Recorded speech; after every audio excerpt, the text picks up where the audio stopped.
నమస్తే అవనికి స్వాగతం. జన్మనిచ్చే శక్తి స్త్రీకే ఉంటుంది. అలాగే పిల్లలను పెంచడంలోనూ మహిళలకు ఉన్నంత అవగాహన మరెవరికీ ఉండదు. కుటుంబాన్ని ఎంతో సమర్థవంతంగా నేర్పుగా నిర్వహించే మహిళలు అవకాశం రావాలే గాని వ్యాపారంలోనూ రాణించగలరు. పిల్లలను పెంచినంత శ్రద్ధగా మొక్కలను పెంచాలి. ఇది ఒక కళ.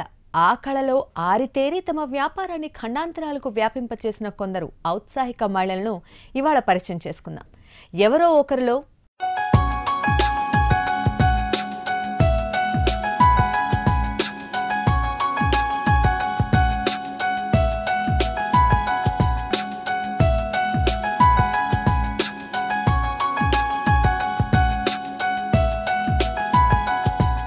మొక్కలను పెంచడం ఒక కళ. ఎందుకంటే వాటి మనసును అర్థం చేసుకోగల శక్తి మనకు కావాలి. వాటికి అనుకూలమైన వాతావరణం కల్పింపచేయాలి. పసిబిడ్డలను సాకినంత శ్రద్ధగా పెంచాలి. కారణం అవి నోరు లేని ప్రాణాలు కాబట్టి. ఎంతో సహనం, మరెంతో ఓర్పు, ఓపిక ఉండాలి. అలాంటి అద్వితీయమైన శక్తితోనే తూర్పుగోదావరి జిల్లా కడియం మండలంలో మహిళలు రాణిస్తున్నారు.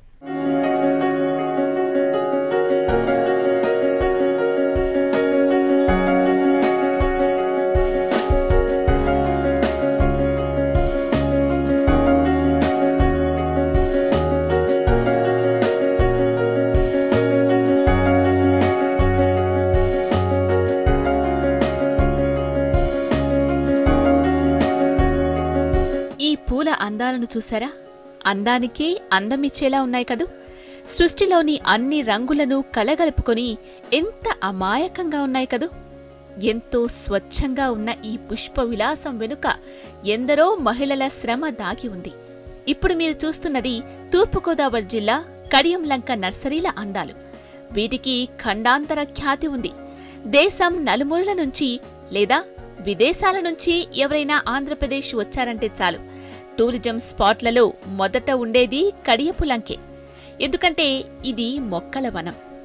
అది ఇది అని కాదు, కొన్ని వందల రకాల మొక్కలు ఇక్కడే పుడతాయి, పెరుగుతాయి. పెళ్లై అత్తారింటికెళ్ళినట్లు ఎవరైనా వినియోగదారుల ఇంటికెళ్లి వారిని తమ పూల సోయగంతో సంతోషాన్ని, సంబరాన్ని నింపుతాయి. ఆకుపచ్చని అందాలతో పచ్చని చీర కట్టినట్లుండే కడియంలో ఈ నర్సరీలు మీకు అడుగడుగునా కనిపిస్తాయి. వీటిలో ఎన్నో వందల మొక్కలు పురుడు పోసుకుని పసిపాపల్లా ఎదుగుతాయి. సప్తవర్ణాలను రంగరించినట్లు ముద్దు ముద్దుగా వికసిస్తాయి. కడియపులంక నర్సరీలకు 100 సంవత్సరాల చరిత్ర ఉంది. కారణం, ఇక్కడ పెరగని మొక్కంటూ లేదు.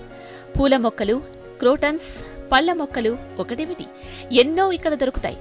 ఇప్పుడు మీరు చూస్తున్నది కడియపులంకలోని వీర హనుమాన్ నర్సరీ. ఈ మొక్కలన్నీ ఇంత ఆరోగ్యంగా, అందంగా, ఏపుగా పెరగడం వెనుక కనపడని మహిళల కష్టముంది. చల్లని చేతులున్నాయి.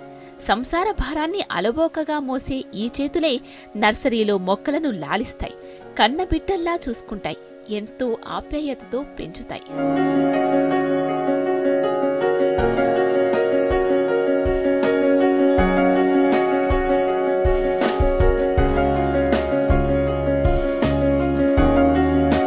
దేశవ్యాప్తంగా పేరుగాంచినటువంటి ఈ కడియం మండలానికే ఈవేళ ఎంతో మాకు మంచి ఈ కడియం మండలానికి పేరు వచ్చింది ఈ మొక్కల వల్ల. అలాంటి ఈ ప్రాంతం ఎప్పుడు 100 సంవత్సరాల సుమారుగా ఈ రాను రోజు డెవలప్మెంటు, అన్ని రకాల ప్లాంట్స్ తయారు చేయటం, బయట నుంచి తీసుకురావటం, ఇలాంటి కార్యక్రమాల్లో మా నర్సరీ రైతులందరూ కూడా బయట నుంచి తీసుకొచ్చి ఇక్కడ 10,000 మంది రైతులు ఉన్నారు. నర్సరీలు అయితే టోటల్గా అయితే 1200 నర్సరీలు ఉన్నాయి.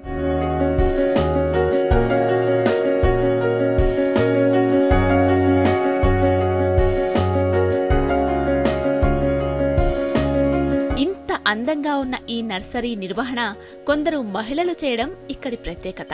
నా పేరు మార్గన్ లక్ష్మి అండి, ఎంపీపీనండి. నాకు చిన్నప్పటి నుంచి మొక్కలు పెంచడం అన్నీ మాకు ఇష్టమండి. అన్న పెళ్ళి అయ్యాక మా వారు కూడా మొక్కలు బిజినెస్ అండి. మేము 50 ఎకరాల నర్సరీ చేస్తామండి. ఈ 50 ఎకరాల్లోనూ కలుపు తీసుకునే వాళ్ళు కలుపు తీసుకుంటారండి, మందు కొట్టుకునే వాళ్ళు మందు, నీళ్లు పోసుకునే వాళ్ళు నీళ్లు. ఓ పక్కన ఎగుమతులు అవుతాయండి, బయటకు వెళ్తాయండి మొక్కలు అయ్యి. మా అబ్బాయిలు మా వారు కలిసి చేసుకుంటారండి. ఈ మధ్యమయ్యని మేము వచ్చి చూసుకుంటూ ఉంటామండి.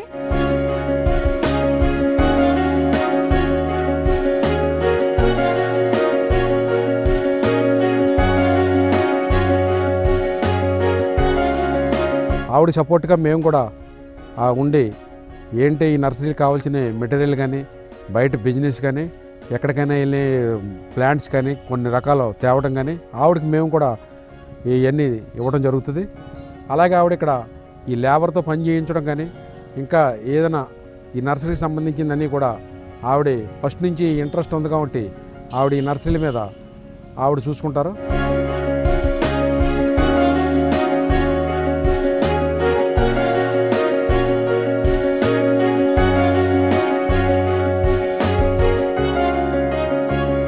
అవని కార్యక్రమంలో ఇప్పుడు ఒక చిన్న విరామం తీసుకుందాం.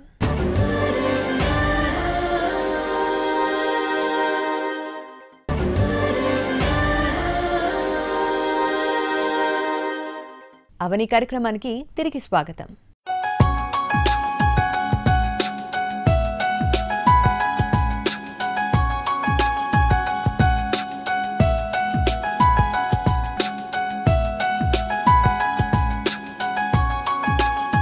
ప్రకృతి మనలో విడదీయరాని భాగం. నిజానికి మొక్కలు లేనిదే మనిషి లేడు. మనకు కావాల్సిన మొక్కలను ఇంటి ముంగిట్లో పెంచుకోవాలని చాలామందికి ఉబలాటం ఉంటుంది. అలాగే యాంత్రిక జీవితంలో చోటు కోసం చెట్లను నరికేస్తున్న మనిషి ఇంటి ముంగిట్లో కనీసం చిన్న మొక్కైనా పెంచుకుంటే పర్యావరణానికి దోహదపడినవాడవుతాడు. కడియం నర్సరీలు అందరికీ ఇస్తున్న సందేశం ఇదే.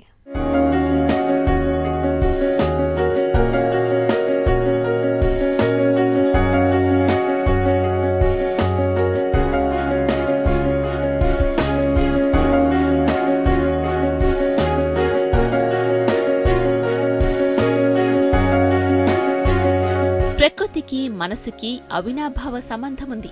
మనస్సు ఆందోళనగా ఉంటే చాలు ఏదైనా గార్డెన్లో కాసేపు తిరగమని సైకాలజిస్టులు చెబుతారు. అలాగే కళ్ళు స్ట్రెయిన్ అయినప్పుడు ఆకుపచ్చని ప్రకృతి అందాలను చూడమని వైద్యులే చెబుతున్న రోజులివి. మనిషి జీవితంలో ప్రకృతి ప్రాధాన్యం అంతమరి. కడియపు లంకలో భూమి, నీరు, వాతావరణం చాలా ప్రత్యేకంగా ఉంటుంది. మొక్కలు ఏపుగా పెరగడానికి అనువుగా ఉంటుంది. ప్రపంచ దేశాల నుంచి ఏ మొక్క వచ్చినా, ఏ విత్తనం తెచ్చినా అది ఇక్కడ పుష్పించి ఫలించాల్సిందే. దాదాపు అన్ని రకాల మొక్కలు ఇక్కడ పెరుగుతాయి. మాకున్న మొక్కలు ఇక్కడే కాకుండా బయట నుంచి పూనా కానీ, అటు బెంగళూరు కానీ, ఇటు కలకత్తా కానీ, ఎక్కడ ఏ ప్రాంతం నుంచి అయినా అటు త్రివేంద్రం నుంచి కానీ, ఇంకా కొంతమంది కూడా బయట దేశాల నుంచి కూడా లైసెన్సు కష్టమైనప్పుడు కూడా లేదు, అయినప్పుడు కూడా కొంత కొత్త వెరైటీ ఏదైనా వచ్చినప్పుడు మా ప్రాంతానికి తెచ్చి మేము ఇది డెవలప్ చేయాలి, ఈ మొక్కని ఎంత దూరమైనా వెళ్ళి ఎంత కష్టాలు పడినా సరే ఆ మొక్కను తీసుకురావటం, ఆ మొక్కల్ని ఇక్కడ మళ్ళీ ఆ బ్యాగుల్లో మార్చుకుని సైజు వారీగా బ్యాగుల్ని పెంచుకుంటూ హైట్ చేసుకుంటూ వెళ్తూ ఉంటారు.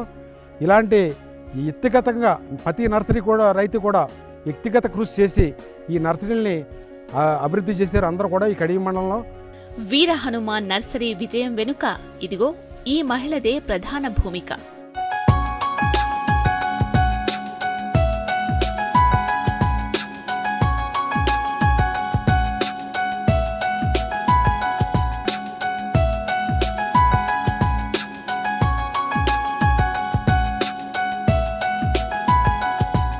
ఇంత పెద్ద నర్సరీని నడపడానికి ఎంతమంది సహకారం అవసరం? ఈ నర్సరీ లాభాల బాటన నడవడానికి లక్ష్మీ కుటుంబం మొత్తం కష్టపడుతోంది. వీరి విజయం వెనుక మనం తెలుసుకోవలసిన మరో పాయింట్ ఉమ్మడి కుటుంబం. ఏ విషయమైనా అందరూ కలిసి కూర్చుని చర్చించుకుంటారు. ఏం చెయ్యాలో కుటుంబ పెద్ద చెబుతాడు. దానిని వీరంతా అక్షరాలా పాటిస్తారు. ఉదయం ఇంట్లో పనులు పూర్తి చేసుకుని వీరంతా నర్సరీకి చేరుకుంటారు. నర్సరీ అంతా కలియదిరుగుతారు. పనివారితో సమీక్షిస్తారు. లక్ష్మి గారు అక్క అవుతారండి నాకు. మాది ఉమ్మడి ఫ్యామిలీ అండి. 4 అన్నదమ్ములు అండి. మా 4 అన్నదమ్ములది 200 ఎకరాల పొలం ఉంటుందండి. అందరూ కూడా ఆడవాళ్ళు ఎలా వర్కులు చేస్తారో చూస్తూ ఉంటామండి మేము. మెటాలిక్ మొక్కలండి ఇవి. మా గుమ్మలో 4 మొక్కలు వేసుకున్నామండి. ఈ మొక్కల నుంచి వచ్చిన విత్తనాలు తయారు చేసామండి. 1,00,000 మొక్కలు తయారైనాయండి. మా నర్సరీలో ఉన్న మొక్కలన్నీ కూడా చిన్నపిల్లలు చూసుకుంటామండి. పొద్దుట వచ్చేస్తాం నర్సరీకి, సాయంత్రం దాకా కూడా నర్సరీలోనే ఈ ఆడవాళ్ళ చేత పనులే చేపిస్తామండి. ప్రతి మొక్కను దగ్గరుండి పరిశీలిస్తారు. చీడపీడలను పరిశీలిస్తారు. ఏదైనా మొక్క బలహీనంగా ఉంటే దానికి ఏం చెయ్యాలో చెబుతారు. చిన్న మొక్కలను లేదా విత్తనాలను ముందు నాటుతారు. అవి కాస్త చిన్న మొక్కలుగా ఎదిగాక వాటిని చిన్న సంచుల్లో పెడతారు. ఆ సంచడు మట్టితోనే ఆ మొక్క ఎదగడం మొదలు పెడుతుంది. ఆ దశలో ఉండగానే వాటిని వినియోగదారులకు అమ్ముతారు. వీటికి ఎండ ఎక్కువ పడకుండా పరిమితమైన నీరు అందిస్తూ అనుకూలమైన వాతావరణం కల్పిస్తారు. ఎవరైనా మొక్క కొని తీసుకెడుతుంటే దానికి తీసుకోవాల్సిన జాగ్రత్తల గురించి చెబుతారు. అలా మొక్కలు అమ్ముడవుతుంటే కొత్త మొక్కలు పుట్టుకొస్తాయన్నమాట.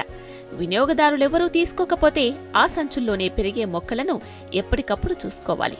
ఈ కడియం మండలంలో ఈ నర్సరీ వ్యవస్థ సుమారు 100 సంవత్సరాల నుంచి ఇక్కడ ఈ అంచెలంచెల కింద పెరగడం జరిగింది.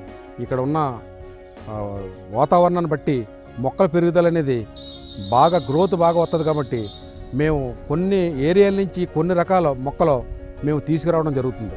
అలాగే ఏ ఏరియాలో ఏ ప్లాంట్స్ దొరుకుతాయో ఎన్నో వందల రకాల మొక్కలు మేము అక్కడి నుంచి తీసుకొచ్చి ఇక్కడ ఈ స్మాల్ బ్యాగ్ దొరుకుతుంది. అక్కడ ఆ స్మాల్ బ్యాగ్ని మేము ఈ ఒక బ్యాగ్ తెచ్చిన బ్యాగ్ని మళ్ళీ మేము బ్యాగ్ సైజుని బట్టి మొక్క పెంచుతుంటాం. అంటే ఆ మొక్క మా దగ్గర ఒక రేంజ్కి వచ్చిన తర్వాత ఒక బ్యాగ్ మార్చిన తర్వాత మళ్ళీ ఇంకొక బ్యాగ్ ఇంకా సైజు కావాలనుకున్నప్పుడు మళ్ళీ మేము ఆ బ్యాగ్ని మార్చుతూ ఉంటాం. అలాగే అక్కడి నుంచి తెచ్చిన మొక్కలో ఒక రేంజు అంటే ఒక 5-6 అడుగులు సైజు, 7 అడుగులు, 8 అడుగులు సైజుల మొక్కలో ఏ సైజు కావాలో ఆ మొక్క వెళ్ళే రేటుని బట్టి మార్కెట్ వాల్యూని బట్టి మేము మొక్కలు కూడా పెంచడం జరుగుతుంది. ఎంత బాగా చూసుకున్నా ఒక్కోసారి కొన్ని మొక్కలు చచ్చిపోతూ ఉంటాయి. వీర హనుమాన్ నర్సరీకి కావలసిన మొక్కలన్నీ ఆయనే దగ్గరుండి తీసుకొస్తారు. ఇంపోర్టెడ్ పంపించి మొక్కలు ఏ రకంగా మట్టి సాయిల్ ఎలా మార్చుకోవాలి ఏంటి ఇలాంటి వాటి మీద కూడా మాకు అక్కడ హైదరాబాద్ నుంచి వచ్చి ఒక సెమినార్ పెట్టి ఏర్పాటు చేసి వారందరినీ కూడా మాకు కూడా మంచి అవగాహన కల్పించారు. ఇంకా మా నర్సరీ రైతులు అలా చేయటం వల్ల ఇంకా ముందుకెళ్తారు. మొక్కలు నోరు లేని జీవులు. వాటిని పసిబిడ్డల్లాగే చూసుకోవాలి. వీరి దగ్గర మొక్కలే కాదు విత్తనాలు కూడా దొరుకుతాయి.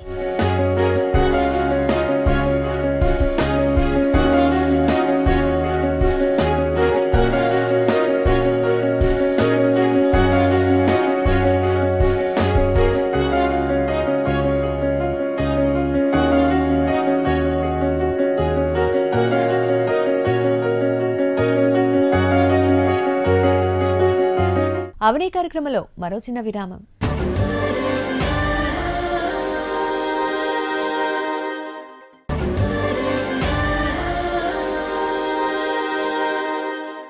తిరిగి స్వాగతం.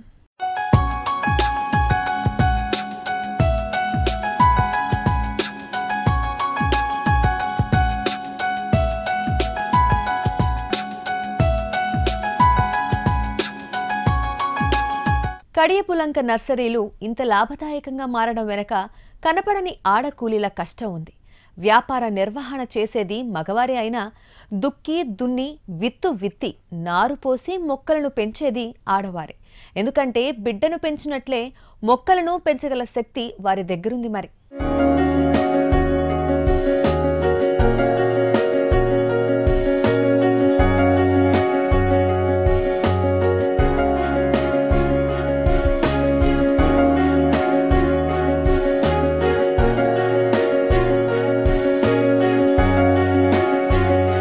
కాలం మారుతోంది. గిఫ్టుల జాబితాలో ఇప్పుడు మొక్కలు కూడా చేరిపోయాయి. ఎవరికైనా కుక్కల్ని మొక్కల్ని గిఫ్ట్గా ఇచ్చే ట్రెండ్ పెరిగిపోతోంది. నచ్చిన వారికి స్నేహితులకు స్నేహపూర్వకంగా మొక్కలను కూడా బహుమతిగా ఇస్తున్నారు ఈ మధ్య. అలాంటి వారికి ఈ నర్సరీలో మొక్కలు ఎంతో ఉపయోగపడతాయి. ప్రేమతో ఇచ్చే మొక్క మన స్నేహితుల ఇళ్లలో పెరిగితే అదో ఆనందం. కడియం నర్సరీలకు సందర్శకుల తాకిడి ఎక్కువే. సినీ తారలు, రాజకీయ నాయకులు కూడా ఇక్కడికి పోటెత్తుతారు. నర్సరీల అందాల్ని చూసి మొక్కలు తీసుకెళ్తారు. విదేశాల నుంచి వచ్చేవారు కూడా ఇక్కడి మొక్కలను ఆర్డర్ చేసి పెడతారు.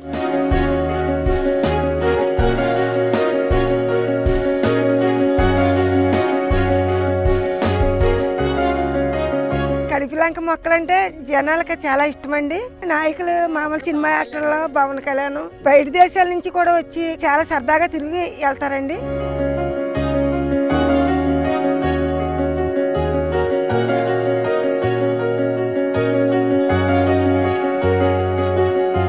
ఇక్కడ 100 మంది మహిళలు పనిచేస్తున్నారు.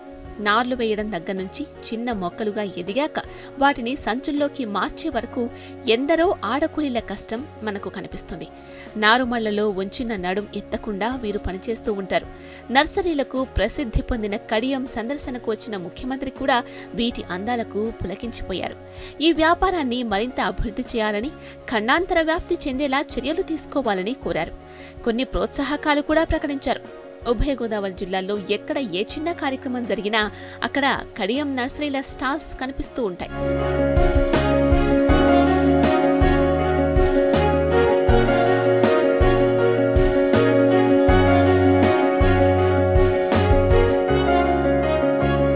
మొక్కల నర్సరీల మీద కూడా మా ప్రభుత్వం కూడా చంద్రబాబు నాయుడు గారు కూడా ఒక మంచి ఆలోచనతో మొక్కల డెవలప్మెంట్ గురించి ఇక్కడ వ్యాపారం ఇంకా అభివృద్ధి జరగాల, ఈ మొక్కలు ఆళ్లే స్వయంగా అమ్ముకోవాలనే ఒక ఆలోచనతో బయట దేశాలకి పంపించేలాగా మొక్కలు, అక్కడున్న మొక్కలు మళ్ళీ ఇక్కడ తీసుకొచ్చేలాగా వారు కూడా మాకు ఒక మీటింగ్ పెట్టి మొన్న ట్రైనింగ్ సెంటర్ ట్రైనింగ్ క్లాసులు కూడా ఇప్పించడం జరిగింది. ఇలాంటి కార్యక్రమాలు ఎన్నెన్నో మంచి కార్యక్రమాలు ప్రభుత్వం నుంచి కూడా మాకు జరుగుతున్నాయి.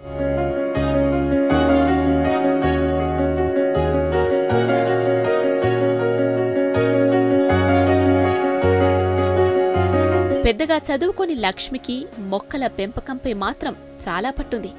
నర్సరీని ఆడవారే అత్యద్భుతంగా నడుపుతున్నారనడానికి ఇంతకన్నా నిదర్శనం ఏం కావాలి? ఇంత పెద్ద యజ్ఞాన్ని అలవోకగా నిర్వహిస్తున్న లక్ష్మి బయటి పనులన్నింటికీ భర్త సహకారం తీసుకుంటూ మిగతా విషయాలన్నీ తనే దగ్గరుండి చూసుకుంటారు. లక్ష్మి తన వ్యాపకాన్ని కేవలం నర్సరీకే పరిమితం చేయలేదు, రాజకీయంగా కూడా ఆమె రాణిస్తున్నారు. కడియం ఎంపీపీగా ఎంపికయ్యారు. నిత్యం మహిళల్లో చైతన్యం కలిగించేందుకు సమావేశాలు ఏర్పాటు చేయడం, వారు స్వయం శక్తితో ఆర్థికంగా తమ కాళ్లపై తాము నిలబడేలాగా ప్రోత్సహిస్తారు.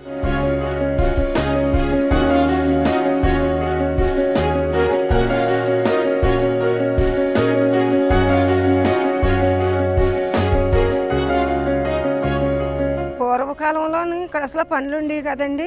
ఇప్పుడు బాగా వర్షాకాలం, ఎండాకాలం, ఏ కాలం అని కాకుండా ఎప్పుడు పనులు ఉంటున్నాయండి. ఈ పనులు చేసుకుని వాళ్ళ పిల్లలు చదివించుకుని చాలా బాగా చూసుకుంటున్నారండి. అందరికీ పనులు కల్పించినందుకు మాకు కూడా చాలా సంతోషంగా ఉందండి. చాలామంది ఆడవాళ్ళండి ఇంట్లో ఉండి మాకేమీ పనులు లేవు, మేమేమి ఖాళీగా ఉంటున్నాం, మాకు ఎలాగా ఏటని అనుకుంటారండి. ఆ ఆడవాళ్ళు ముందుకొచ్చి ఏదైనా మేము చేయగలం అనుకుంటే ఏదైనా దారి కనిపించదండి. ఈరోజు కొన్ని వందల మంది ఆడవాళ్ళు నర్సరీలో పనులు చేసుకుంటున్నారు.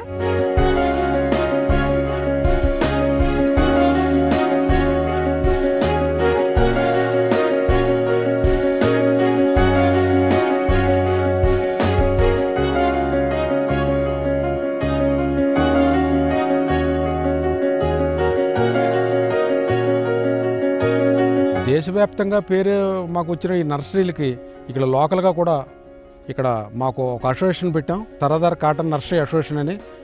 అక్కడ ఆయన ప్రెసిడెంట్గా పుల్ల ఆంజనేయులు కూడా మేము ఇక్కడ ఈ లోకల్ బాడీగా ఆయన్ని ప్రెసిడెంట్గా ఎన్నుకోవడం జరిగింది. అదేవిధంగా ఆయన కూడా ఆయన శక్తివంతంగా ఈ నర్సరీలని ఒక అద్భుతంగా కూడా ముందుకు తీసుకెళ్లారు.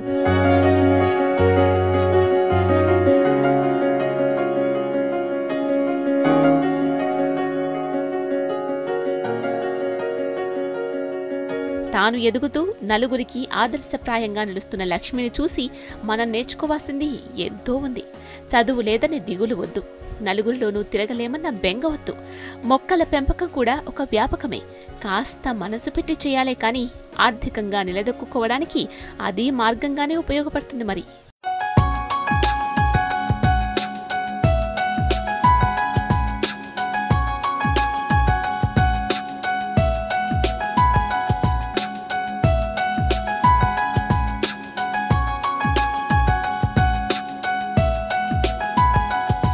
చూసారా, ఎంతసేపు కుటుంబమే కాదు, మనసును మరో అర్థవంతమైన వ్యాపకం వైపు నడిపించుకోవడానికి దోహదపడే అంశం ఇది.